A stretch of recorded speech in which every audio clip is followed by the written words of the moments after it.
Alright, I thought that we would begin with something a little bit more complex today and then start reaching into something a little bit less complex. So today is going to be psychology first, history second. We're talking about not the physics of vision. We're not talking about light. We will talk about light in our next reading. This is the perception of sound. And of course, we're talking about the stimulus for hearing is a pair of complex sound pressure waves entering the two ears. In a natural sound field, these pressure waves are made up from a mixture of sounds generated by a variety of sources. Imagine that you are sitting in a bar talking with some friends. In addition to the sounds produced by your friends, perhaps talking simultaneously. Each acoustic waveform may well include sounds from other conversations as well, from music playing on a sound system and from passing traffic. And so the computational task facing the auditory system in the human body is to extract from these complex waveforms the discrete auditory objects that created them, such as individual voices, musical melodies, and horns of cars. And only by solving this problem will you be able to understand what each of your friends is saying, as well as the enjoyment of the music that is playing in the background. The previous chapter described how the acoustic waveform is picked up by the peripheral auditory system and encoded as a stream of neural impulses traveling up the approximately 50,000 fibers that make up the auditory nerve. The impulses carry information about the frequency content of the waveform, such as frequencies, amplitudes, and phases, which is a jumbled mixture of components contributed by the different sound sources. From this encoded stream of components, the brain builds a representation of basic perceptual attributes for each sound source, such as loudness and pitch, and of more complex objects, which as speech, sounds, and musical melody. This chapter will present some of the theories that have been developed to bridge the gap between auditory nerve activity and perception. These theories make extensive use of concepts introduced earlier, including representation, computation, and linking propositions. We begin with the discussion of the basic perceptual attributes, such as loudness, pitch, and location, before considering more complex representations, such as speech and auditory objects. We end with a discussion of hearing dysfunction. Loudness. Loudness is the perceptual attribute of a sound that relates to its intensity. Then we have what's called equal loudness contours. For a range of comparison frequencies, it could be shown on the in relation to a standard frequency of 1 kilohertz, and different curves represent data at different standard SPLs. For this reason, reading up to 1 kilohertz or 10 to the third hertz on the APSICA, same frequency as the standard, each curve is at a height that matches its SPL. And we have equal loudness contours. Again, a curve plotting the SPLs of sounds at different frequencies that produce a loudness match with a reference sound at a fixed frequency and SPL.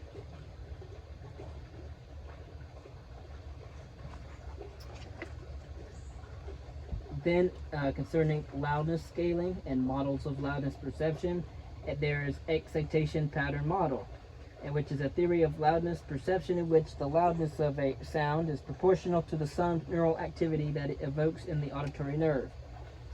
Concerning pitch perception, frequency selectivity, Helmholtz, in a translation by Ellis in 1954, and of course Helmholtz is writing in 1877, he says that the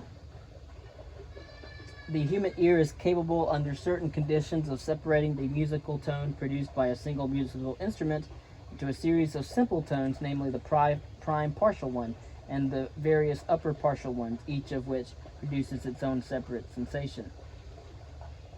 The assertion, now often called Ohm's law, that the auditory system constructs a separate representation for each frequency component of a complex sound has driven much psychophysical research since the time of Helmholtz. Concerning psychophysical studies of frequency and selectivity, we have pitch, which is the perceptual attribute of a sound that relates to its frequency, and then also masking, an experimental effect in which a participant's ability to detect a sound signal is impaired in the presence of noise. And then there is band pass noise. A band pass noise is a sound stimulus containing equal energy within a certain band of frequencies above and below its center frequency. And you have a noise bandwidth in hertz as well. And then, of course, measured along a signal threshold in decibels SPL.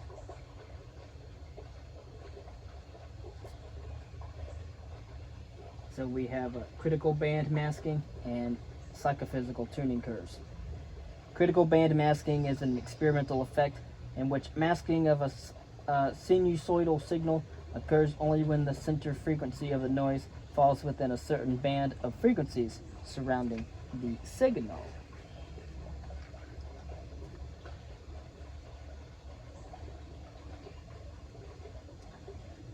Then we have theories of pitch perception. We have pure tones and what's called place coding theory. Place coding theory, Helmholtz believed that the basilar membrane vibrated in sympathy with the frequency of an incoming sound wave. He understood the implications of the membrane's variation in width and noted that the parts of the membrane vibrating in unison with higher tones must be looked for near the round window, and those with the deeper near the vertex of the cochlea. Helmholtz also said in 1877 from the fact that he proposed the first theory of pitch perception, now called the place theory. Hence, every simple tone of determinate pitch will be felt only by a certain nerve fibers, and certain simple tones of different pitch will excite different fibers. The sensation of pitch would consequently be a sensation in different nerve fibers. And place theory, developed by Helmholtz, is a theory of pitch perception according to which pitch is determined by the place of maximum excitation on the basilar membrane, also known as frequency to place conversion. And then we can have what's called a missing fundamental wave, which is a phenomenon. It's a complex wave from which the fundamental frequency has been removed.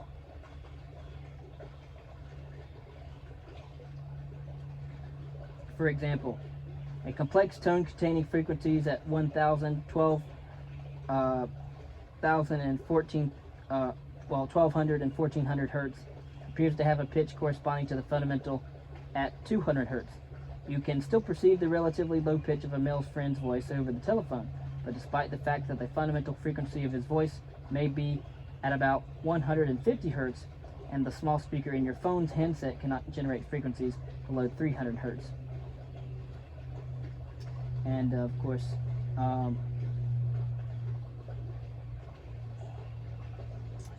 we have auditory localization as well. We could talk about complex tones such as beats and residue pitches, regular changes in the amplitude of a wave. When two or more sine waves at different frequencies are added together, that's called a beat.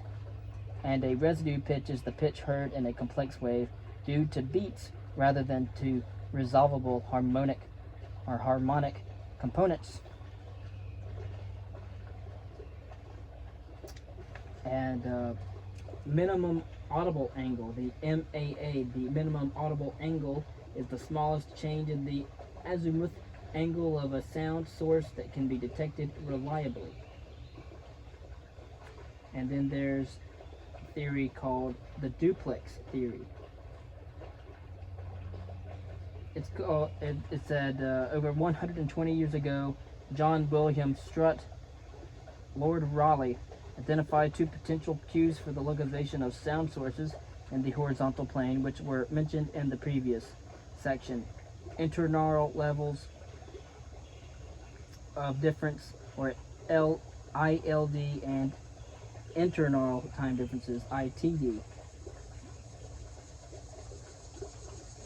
The duplex theory is a theory of auditory localization in which low-frequency sounds are localized using internaural time differences, and high-frequency sounds are localized using internal intensity differences. Cones of confusion. A cone of confusion is a cone of space extended from a listener's head, defining the directions that produce the same internaural time difference and are therefore confusable. The cone of confusion. We have a curved line is drawn through all horizontal locations as seen that can be drawn from above the head, that yields the same ITD between the two ears. Of course, on the right we have the curve on the left has been rotated to sweep out a conical surface. Sound sources located anywhere on the surface yield the same ITD, and these locations are therefore confusable. Then we have precedence effect, localization in the vertical plane. It says that sounds heard via headphones tend to appear localized inside the listener's head because they bypass the pinna. The pinna appears to alter sounds in a way that leads them to be perceived as external to the listener, and sounds recorded using microphones placed in the ear canal of a dummy head with realistic outer ears still appear externalized even when played through headphones. The precedence effect is a phenomenon in which apparent sound source direction is determined by the earliest sound to arrive at the ear. That's really cool. The sound source direction is determined by the earliest sound that arrives to the ear. And then we have distance judgments. And then also speech perception, the production of speech sounds.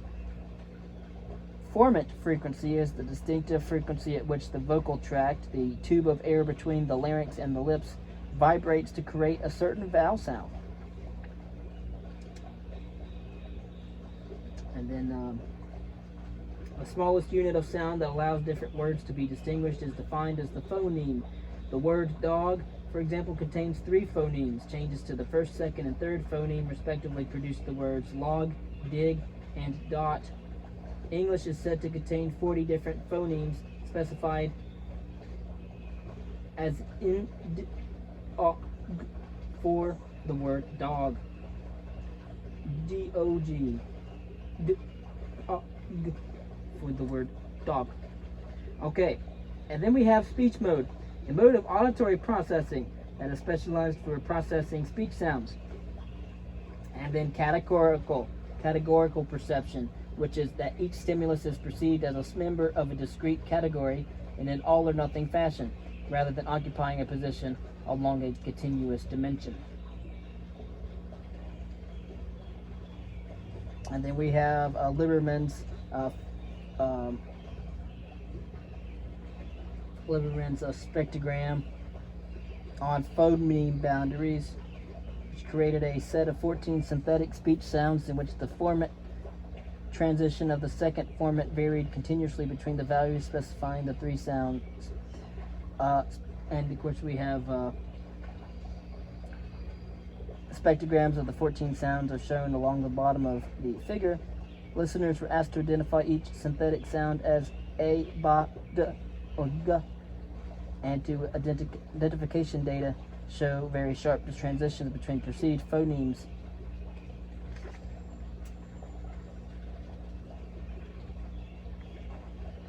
And of course, there's a lot to go over in the perception of sound. Of course, other perceptual effects have also been taken as support for special speech mode of processing. In case of categorical perception, these effects are not unique to speech, but are also found using non-speech signals. And thus, although a range of different studies does indicate that there is something special about speech, evidence is not strong enough to conclude that there is a mode of auditory processing that is unique to speech. Speech may be special because it is encountered so frequently that listeners become expert at processing speech signals. This expertise leads to differences between speech and non-speech perception. In a similar way, pitch perception in expert musicians may differ from that pitch perception in non-musicians. And then we have physiological specialization in the processing of speech sounds. We have in neuropsychology, We have is what's called Wernicke's area, which is an area in the left hemisphere of the human brain and the cortex in particular, where damage results in disordered speech perception.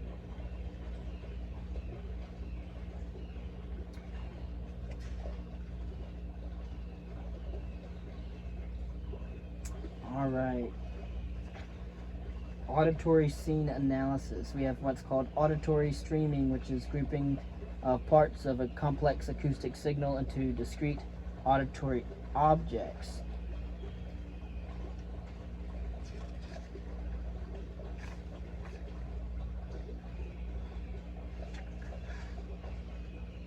Hearing dysfunction, cognitive hearing loss, deafness caused by impaired conduction of sound energy by the outer and middle ear, sensorineural hearing loss.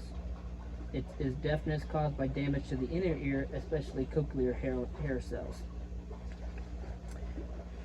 Earlier, we talked about human cortical areas that are involved in speech processing. The primary auditory cortex lies on Heschl's gyrus, hidden on the upper surface of the temporal lobe inside the lateral fissure. Secondary auditory cortex encircles this primary area, covering part of the superior temporal gyrus. And Wernicke's aphasia, the inability to understand speech, is associated with damage to the posterior portion of the left temporal lobe, posterior to auditory cortex. Brain imaging studies of cortical activation in response to speech stimuli find activity in auditory cortex and in an area anterior to second auditory cortex on the superior temporal gyrus.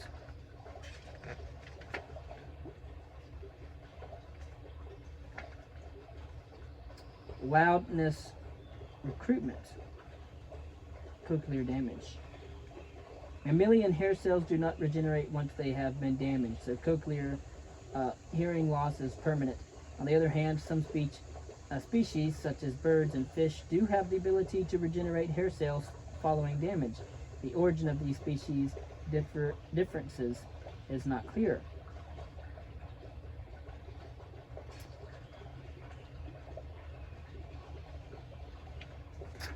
And then we have just a brief touch on loudness, pitch, localization, speech perception, auditory scene analysis, and hearing dysfunction. Then we'll briefly end talking about music perception. So in regards to loudness, perception of loudness is studied experimentally using matching and scaling tasks. Sound intensity appears to be coded by the rate of firing in frequency-tuned auditory nerve fibers. The excitation pattern model of loudness perception proposes that the overall loudness of a given sound is proportional to the total neural activity evoked by it and the auditory nerve. Human loudness discrimination is worse than one would expect on the basis of auditory nerve responses, indicating that central factors limit the ability of the brain to make use of intensity information. Concerning pitch, pitch is related to a sound's frequency. Psychophysical tuning curves are remarkably similar to the frequency tuning curves of individual auditory nerve fibers. Pitch is coded in two ways. First, frequency to place conversion of resolved lower frequency sound components. Second, temporal patterns of firing in the auditory nerve evoked by unresolved higher harmonics. Localization. Riley's influential duplex theory proposes that localization in the horizontal plane makes use of two different binaural cues over different frequency ranges. Internaural time differences are used at low frequencies. Interaural level differences are used at high frequencies. Localization in the vertical plane depends on the filtering effect of the pinna. Localization is accurate even in highly reverberant environments because of their earlier arriving direct sound wave takes precedence over later echoes. And then concerning speech perception, speech sounds are complex harmonic sounds that vary continuously over time. Evidence for a special speech mode of auditory processing is inconclusive. Effects previously considered to be unique to speech, such as categorical perception, are also obtained using non-speech sounds. Neuroimaging studies indicate that speech is processed by two parallel streams in the cortex of the brain, a dorsal stream and a ventral stream.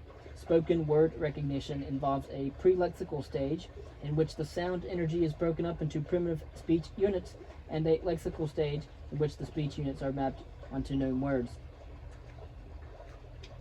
Auditory scene analysis. Auditory scene analysis involves dividing up the components of a complex sound wave into auditory objects on the basis of grouping cues.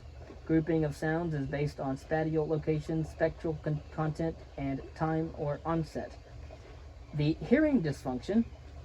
Disorders of hearing can be grouped into two categories: conductive and sensorineural. Conductive hearing loss is associated with disorders in the mechanical structure of the outer and middle ear. Conductive disorders impede the transmission of sound energy to the cochlea and can be treated with an amplifying hearing aid. Sensorineural dysfunction arises from damage to neural structures in the cochlea, auditory nerve, or central auditory system, the CAS. Sensorial neural disorders can cause abnormal growth and loudness with stimulus intensity and broadened frequency tuning, usually due to damage in the outer hair cells of the cochlea. Simple amplifying hearing aids are therefore of only limited utility. Cochlear implants have proved to be a useful aid for sufferers of profound sensorineural hearing loss.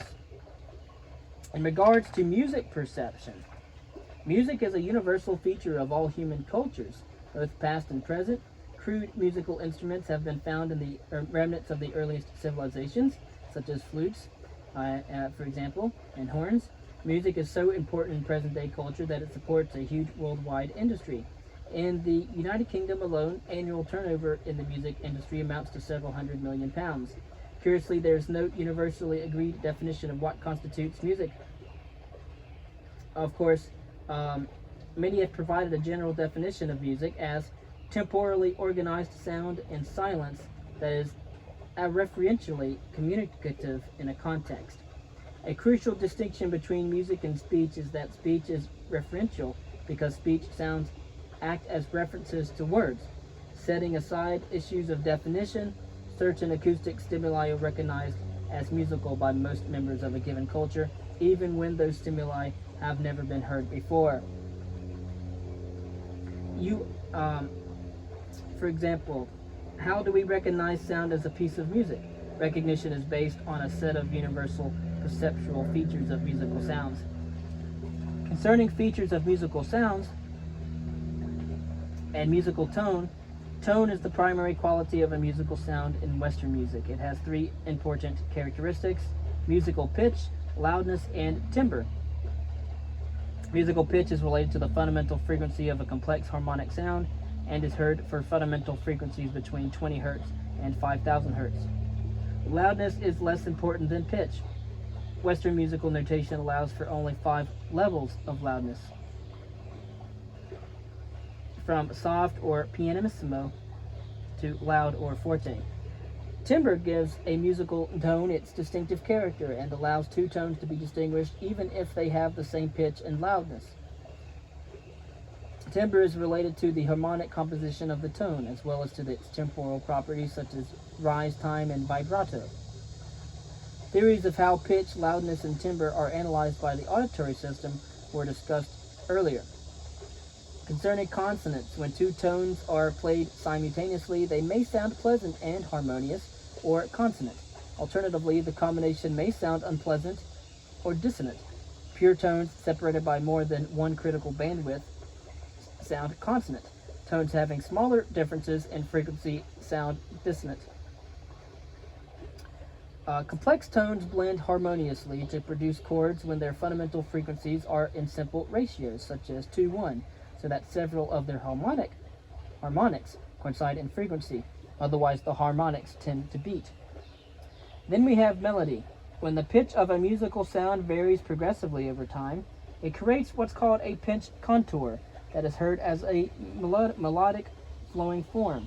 This contour retains its character even when the sequence of tones defining it is transposed to a different pitch range.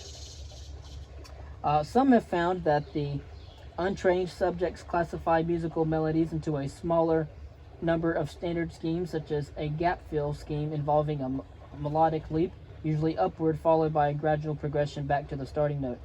Melodic contours are probably constructed by listeners using the processes of auditory scene analysis.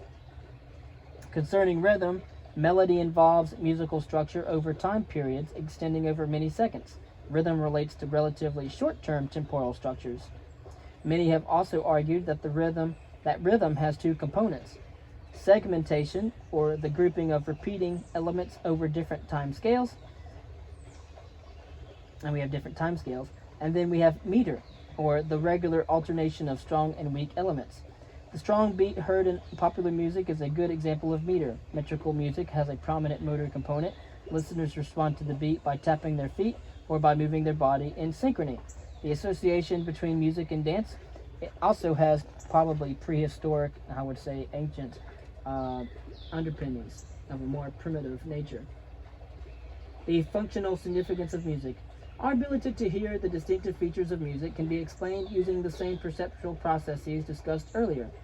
In context of non-musical sound processing, such as pitch and loudness, analyzing mechanisms and auditory grouping processes. However, these explanations do not address the fundamental question as to why music has become such a powerful feature of human culture. It is plausible to suppose that music is a biological adaptation, since its features are universal across cultures and recorded history at least, and it can be appreciated with no formal training. Of course, there are two alternative accounts of the origin of this biological adaptation. There is music and language, and music and evolution. One account draws on the close parallels between language and music. Both, of course, are forms of communication found in all human cultures and involve discrete acoustic elements structured hierarchically into sequences according to a set of rules. The assumption is that our ability to perceive music is a byproduct of the evolution of language and has no evolutionary function of its own. But this view is exemplified in Steven Pinker's provocative remark that music is no more than auditory cheesecake. The perceptual characteristics of music also play a role in language processing. We also going through Pinker as well, and we went through his psychology of music. Pitch and timbre, for example, are useful for identifying the properties of individual voices. Melody and rhythm in music relate to intonation and prosody in speech. And many others have presented evidence that a learning mechanism known to be involved in word segmentation can also be used to segment tone sequences, reinforcing the link between music and language. The alternative view is that music evolved because it is adaptive. There are several variants of this argument in evolutionary psychology. One advocates the Darwinian view that music is important for sexual selection because it functions as a courtship display to attract sexual partners. Of course, when you just listen to birds and hear the birds trying to court each other with their beautiful sounds. Another variant emphasizes the role of music in promoting social cohesion as well as cooperation. Of course, it is like religion, music is also a opioid for the masses. Rhythmic songs help a group of people to work together in a coordinated way, perhaps improving teamwork in hunting or reducing intergroup conflict.